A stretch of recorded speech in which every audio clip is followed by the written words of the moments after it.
Hola, bienvenidos to this week's tarot portion for the week of March the 22nd through to the 28th. If you are coming from my astrology forecast for this week, welcome. If you have not already watched that astrology forecast, then I invite you to check it out. Typically, the cards really love to interweave their message and the symbolism to the astrological transits that are taking place. So with that, I invite you to ground, take a few deep breaths, and I will pull 3 cards for this week.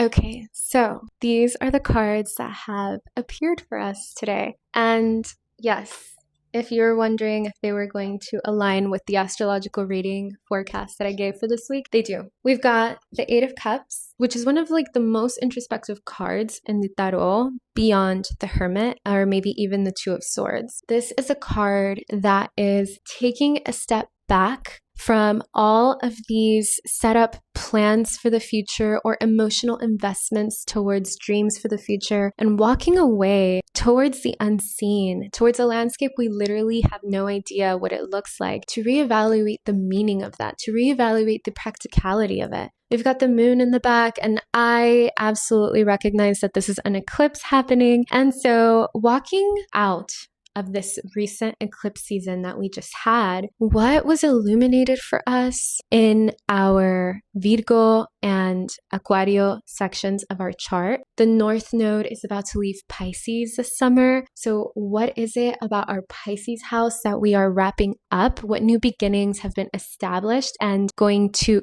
carry us into this next nodal cycle? And the dreams that we had before this retrograde and this eclipse season, and I'm talking about the Mercury retrograde, are they still relevant? Are we still the same person? Likely not, that had these dreams in the beginning. If we are a new person, likely, or if we've transformed significantly, how has that then changed what our dreams for the future are? Sometimes we build an attachment to a certain dream or a certain idea or fantasy for how we want things to be. And we are steadfast in accomplishing it because we think that that's what it means to be successful. But sometimes our dreams change. And sometimes we recognize this dream actually isn't any good for me because I know deep down I don't actually want it. But I feel like giving up on it would mean to fail. But it doesn't mean failure. It means that you are updating your wishes and your desires for the future with where your energetic body currently exists, with who you currently are and know yourself to be. So there might be something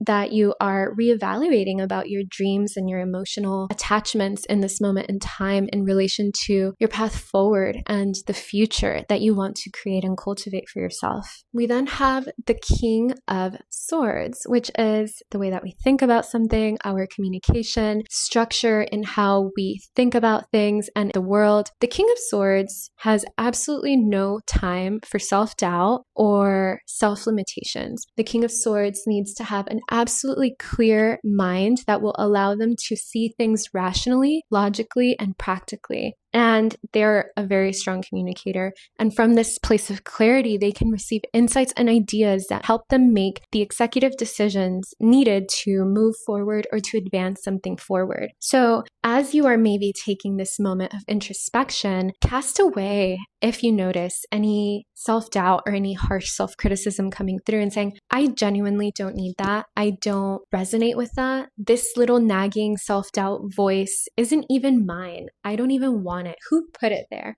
I'm going to do away with it so that I can see this picture clearly and so that I can implement new ways of moving forward from a place of confidence and self-trust. Then we've got the Knight of Wands. So we want to move from a place of passion. We have this fiery intuition that is gonna likely have us do some pretty impulsive things. We're going to very quickly realize that that impulsivity is not in our best interest. We're gonna learn a lot from that. It is normal to feel passionate about something, so much so that you just want to spear ahead. But what is more strategic and what is more wise and clear is to temper those feelings, to take all of that momentum that is built up into you and to channel it in a way that is a lot more savvy, in a way that is more strategic. And I'm not saying, only lean into the logical here, disregard miracles or disregard that the unseen realms are also supporting you. But there is an ask right now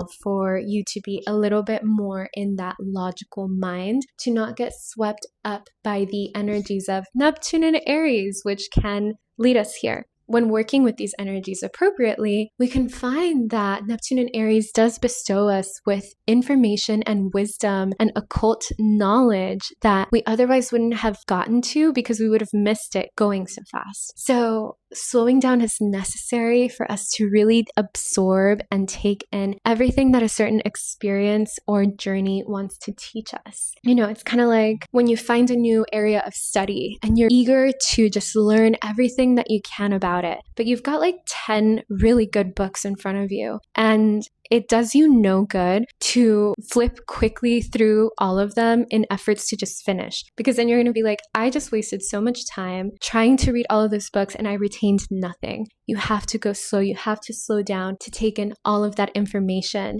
And with this new level of study or this new interest or this new project, you want to dedicate yourself to it in a committed and intuitive way that is updated to who you are now. So this is a reading that encourages us to really consider, what are we working towards? What have our dreams been? Are they still appropriate? Are they still relevant? If they are, great. But if they're not, be honest about it. Clearly reflect on what your belief systems and your ways of thinking have been. Align that with where you currently are now to edit and fine-tune the way that your mind works. Evaluate what your current dreams are. If they're anything similar to what they used to be, great. If they're not, you're pioneering into new lands. And how can you be strategic as you move towards them in a way that is more realistic to achieving them, as opposed to how you went about trying to achieve a dream in the past that wasn't really founded on any sort of system or any sort of strategic, structured,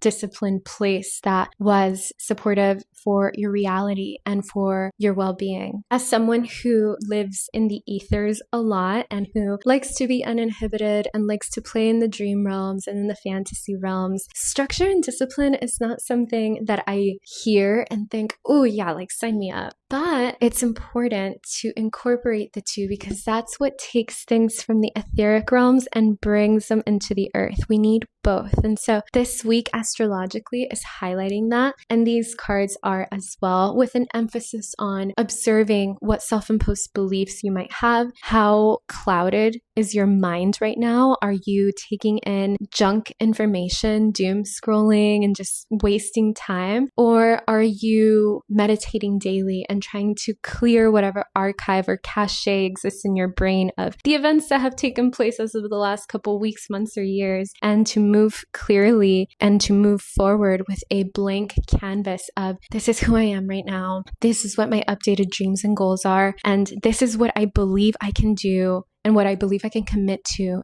achieve them, and to just start there. So I hope that this was helpful. What an interesting reading. Again, I don't try to connect like the meanings that the tarot brings us with the week that we discussed on an astrological level. It just so happens to really tie in, and so I always feel like that's very serendipitous and very beautiful. I hope that this has been helpful, and I look forward to seeing you next week for next week's astrology forecast and next week's tarot forecast. I'm sending you so much magia, mucho amor, mucha suerte, and until then, cuídense.